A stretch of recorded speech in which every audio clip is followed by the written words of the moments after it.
Ukrainian President Volodymyr Zelensky addressed Congress this morning in his ongoing public campaign to rally world support for his country and condemnation of its aggressor, Russia. CBS's Skyler Henry takes a look at the former actor turned fearless leader.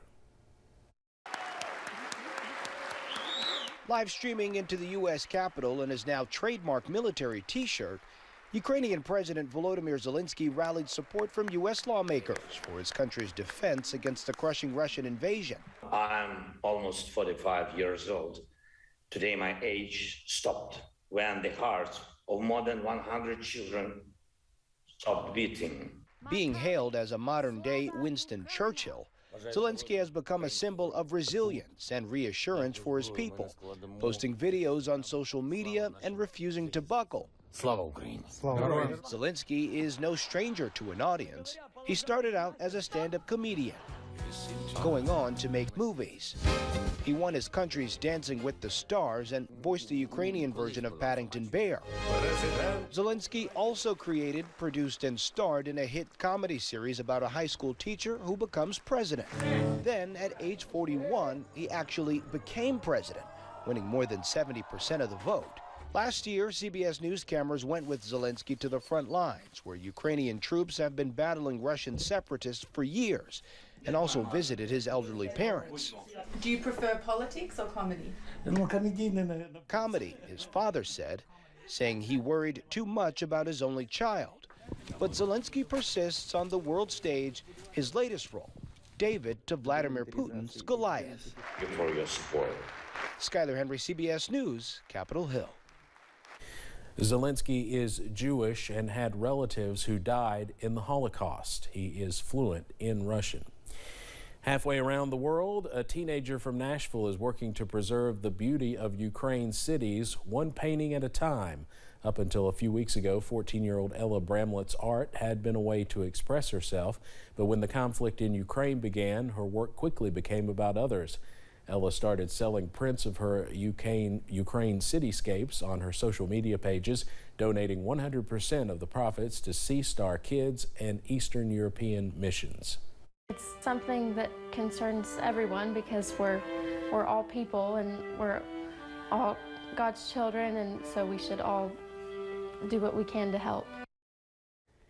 Ella has painted 3 Ukrainian cities, Kyiv, Kharkiv, and Mariupol.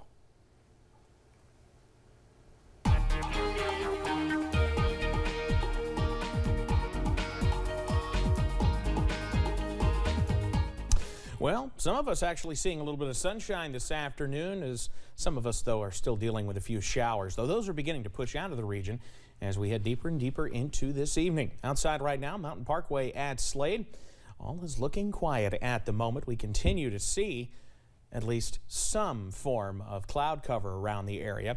We see that here, but you still see the shadows as well with the trees there kind of moving there in the foreground. I-75 at Mount Vernon. Overcast there, at least it looks overcast, but we're still seeing some of that filtered sunshine work through as well. It's starting to boost those temperatures at least a little bit, low to mid 60s around the area, not quite that cold. Into the mid 50s though in our higher elevations. We're at 57 Pine Mountain, 54 in Wise, 58 in Clintwood, Virginia. As we look, showers have been mainly concentrated to our east, though we did have a few work through the area earlier this morning. Those kind of dried up, though, as they encountered some drier air off in the northern parts of the region. But we're not quite done with the shower chances just yet. Low pressure still sits over portions of the deep south, really just about on top of downtown Birmingham, Alabama right now. That'll continue to push off to the east. You see that line of storms pivoting off to the north and east around that center of low pressure. That's going to continue scooting to the east as we head into tonight. So showers coming to an end, but a few still possible before daybreak on our Thursday. I'll have the latest, though, on when a few more showers could start to work into the region coming up in just a few minutes. Steve?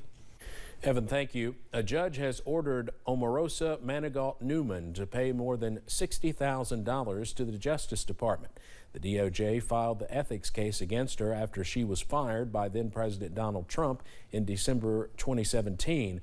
Prosecutors say Manigault Newman did not file financial disclosures required when a public official leaves a government job. She was the director of communications for the White House's Office of Public Liaison when Trump took office. but she was fired less than a year later. In court documents, Manigault Newman said the Trump administration kept boxes and files that she needed. Her attorney says she may appeal the ruling. Several states in the U.S. are reporting cases of avian influenza, also known as bird flu. The H5N1 strain was found in a commercial chicken flock in Wisconsin. 15 states are now reporting cases of bird flu in commercial and backyard flocks. Nearly 7 million chickens and turkeys have been killed this year due to the bird flu. While bird flu in people is rare, it can cause serious illness. Doctors say antiviral drugs that we use for the seasonal flu, such as Tamiflu, also work against bird flu. A big election year for Kentucky, and there's a renewed push to make the process easier. A Lexington woman is encouraging folks to vote as a state senator representing Lexington pushes for new legislation. Chelsea Jones was in Frankfort for a rally today. Well, Nancy Barnett, who lives in Lexington, feels that voting is so important. She organized a rally here at the state capitol, bringing together lawmakers, people running for office, and political advocacy groups. Barnett says she got the idea after participating in a Zoom session on voting rights hosted by Senator Reggie Thomas. I asked, what can we actually do to help? And he said, have a rally. And that's exactly what Barnett did. Roughly 2 weeks later, a packed rotunda of a rally to encourage voting. Senator Thomas talked about the need to expand voter access and criticized other states for passing restrictive voting laws. And here in Kentucky, we don't want that to happen to us. We want to go in a different direction. He talked about Senate Bill 159, which he's sponsoring. The legislation allows people applying for a driver's license to register to vote. It permits voter registration on Election Day, extends polling hours to 7 p.m., and expands early voting to 12 days. Senator Gerald Neal talked about his bill, Senate Bill 388, which restores the voting protocols Governor Andy Beshear put in place through executive orders in 2020. While Secretary of State Michael Adams said he does not support the two senators' bills, he noted he was willing to work across party lines to expand voter access in Kentucky. And if you wish to honor the legacy of those who gave us the right to vote, then go vote. Adams has spent several months working on House Bill 546, which expands early voting to 3 days, extends voting hours, enhances election security, and protects election officials. Now, even though people who spoke today may disagree about how voter access should be expanded in Kentucky, all agree that everyone should exercise their right to vote. In Frankfort, Chelsea Jones, WKYT. Nancy Barnett said she would continue her efforts to get more Kentuckians to make their voices heard. With St. Patrick's Day coming up tomorrow, first responders are reminding folks to stay safe. The Pikeville Police Department warned folks of the dangers of drinking and driving while intoxicated, and suggested planning your St. Patty's Day celebrations ahead of time. Officer Tony Kahn said drunk driving is one of the leading causes of death in the United States, and there is no excuse for driving impaired. You're putting your life in danger, you're putting everybody else's life in danger, you're putting ours, and people are out enjoying themselves and they're doing it responsibly.